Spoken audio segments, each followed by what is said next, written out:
Did Incredibles 2 just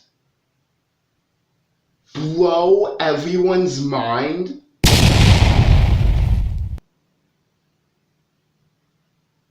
Hey guys, what's up? As you know, huge Incredibles fan, literally my entire life. I've made theories about it, I've done past videos about it. Speaking of which, you can check all those past videos out by clicking the I button. They're all right there, they're amazing. Let's get this straight. I loved Incredibles 2. I thought the movie was inspiring, it was nostalgic, it was just a good story in general. Even the kids, they got their moments to shine. It was just all around jaw-dropping. I loved it. I was legitimately scared. Like, okay, spoilers, obviously. Elastigirl started figuring out what was really going on, and Evelyn put the glasses on her. I jumped during that spot. If you follow me on Twitter, you will have seen that a few days ago, by the time this comes up, a few days ago, I tweeted to the person who screamed at that jump scare. Yeah, that was at that jump scare, the one when Evelyn put the glasses on. See, I jumped, they screamed, I spilled my popcorn. Yeah, it was a whole mess. I was legitimately scared when the mind-controlled superheroes were like attacking Violet and Dash and Jack and Frozen, and then once Frozen got caught and they were like rushing away, I was shaking. Like, I was actually scared. And it was, wow, just wow. I was scared by an animated movie. But seeing as I couldn't trust myself to completely remember everything that I was going to experience just because I was on like such an overload because it's Incredibles 2, I wrote down a few things I just like that popped up in my head during the movie. Certain things they said, but certain things they did. It's kind of messy because it was in the dark and I didn't write very well. We'll then work this out. First, the Incredibles Disney logo and Pixar logo. That was cool. I really loved that they completely changed it for it. It was beautiful.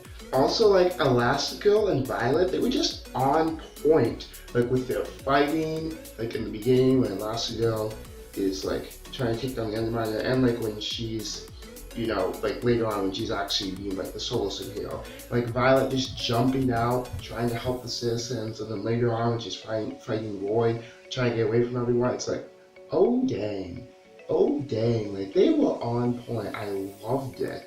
Also, the level of detail in there, the first time we see them in the motel, when like Bob gets angry and like he grabs the egg roll and then like shoves it in his mouth, you can see the neck strains. At least I think it's at that part. It was around there, around that scene. You can see Bob's neck strains. I was like, attention to detail. That was beautiful. I was shaking. I was like, oh my gosh. Also, another thing about detail, Violet's bags under her eyes. In that scene, in later scenes, she's always seen with like, you see these like basic bags, they're not like super bad, they're not super dark, they're not like, oh my gosh, he needs help. But see, now you notice them. Now you're looking at them. Stop looking at them. Stop looking at my baggy eyes, okay? But you can see those under Violet's eyes. I'm like, oh my gosh, classic teenager. I love it. I loved it. I was like, yes. Also, how like Violet the secret agent, how she's kind of like spying and she sees how Mr. and how like her mom and dad are like walking out and she notices that her mom is wearing her Elastigirl boots. She's like, ooh. I was like, Violet, the secret agent? Okay. And then just a little crazy thing I thought of, like, how did your superpowers rise? Oh, I was just like, you know, fighting a raccoon. Even though I know, yes, it technically arose from listening to Mozart, like when he was being babysat by Corey, but like the first time we see it in this movie is when he's fighting against the raccoon, so I just thought it was funny, like, that's how my powers awoke. I was fighting a raccoon. Also, there was swearing. Like, it was like low-key swearing. It was like, shh, that sort of swearing, but like, swearing in a PG movie, this is Incredibles 2. This is a wholesome movie. This is a family film. I watched Deadpool 2 if I wanted to hear swearing.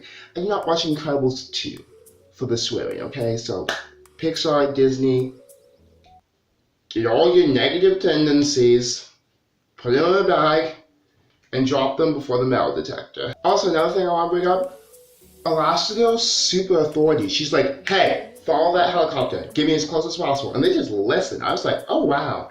Authoritative. It's that mom in her. It's the mom in her coming out like, hey, you do this. And they just listen. I was like, Also the whole Edna scene, like, anyway, your baby is better than you. It's just, it's so beautiful, the fact that Edna bonds with the baby and that they like meld together and like they become like super close friends, even though Jack Jack's just a baby. I loved it. It was so cute. And like the whole feel, like Jack Jack could outgrow them. Jack Jack could become the new big guy. Jack Jack could like outdo his entire family. Not with much difficulty. Now of course he wouldn't because he loves them. And like you see near the end, like when he sees his parents getting attacked, he naturally like attacks them. And when he notices that the glasses are wrong, he starts taking off the glasses. Like he's a smart baby. Also, and this is just a little thing, how like near the end when like the boat is going towards the city, and like Violet's like, here, I'll take Jack Jack, because if we do crash, then like my shields are probably gonna be better than the ship for keeping him safe. And then like and then Hummus and Cobb was like, that's my big girl. I was so proud of that, because they showed that Violet has grown up exponentially since, the last movie, which was, maybe like a week ago, 2 weeks ago. I'm not exactly sure the time frame, but has grown up drastically in these about 2 weeks. I'm trying to explain this. I don't know how to put it into words, but I think you get where I'm getting at, and it's just wow. Also, another interesting thing about Violet, she has no middle name. And like, I was wondering about this. I wondered about this, from the last movie, but like, I'm pretty sure it's confirmed, because when they're being attacked inside the house, Frozen yells out, say your full name. And Violet yells out, Violet Parr. And then right after, Dash yells out, Dasher Robert Parr.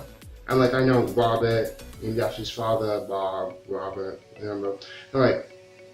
But it's really weird that Dash would yell out a full name, including a middle name, but Violet wouldn't, unless Violet didn't have a middle name. Mini theory inside of this review video. However, there were a few things I wasn't extremely happy with in the movie. One, the fact that they just give Jack Jack the power of polymorph. No, he doesn't have multiple powers, he can just like do anything. That's a really cop-out way of doing it. Like, I get it, it's nice, it makes him seem overpowered, which he is. And I think by the way that they state it, that means that is his power, the ability to change his power. I'll accept it. I'm not happy with it entirely, but I'll accept it. And then one thing, I'm worried that Evelyn being the evil character will not be as much of a surprise. Like, because obviously the first time it's a surprise, like, oh wow, big. Like, you might have seen it coming, but like, it was still good. It was still good. They did it very well. But I'm afraid that like, when you watch it again, it might not have the same impact.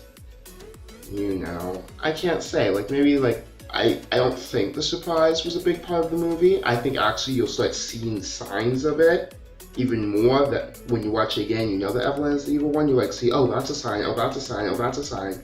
Or like red flags or whatever. So like maybe that's how it's gonna work. I hope that's how it works, because that makes it interesting, because you can always like miss one, then you watch it like 2 years later, like, oh my gosh, I completely missed that. How did I miss that? It was so obvious. So that's what I hope that's gonna be like. Anyway, so overall, like I said, I loved Incredibles 2. On a scale of 1 to 10, 1 being take it out of my mind right now, 5 being okay, but I probably won't watch it again, and 10 being I am going the next day. I'm going to rate it a 9. Actually, no, I'm going to rate it a solid 9.9, because I would have got to see it the next day if I wasn't an extremely lazy person who didn't want to move out of his bed. Other than that, I love seeing it the next day. It was amazing. The only part that I didn't like, again, was like a little bit of swearing, like the half swearing, and then the fact that they just gave Jack Jack the power of polymorph. Like, it was annoying. It was annoying. But like, other than that, so solid 9.9. Obviously, all my social media is here. It's amazing. Don't forget to like this video. Comment down below, what was your favorite part from Incredibles 2?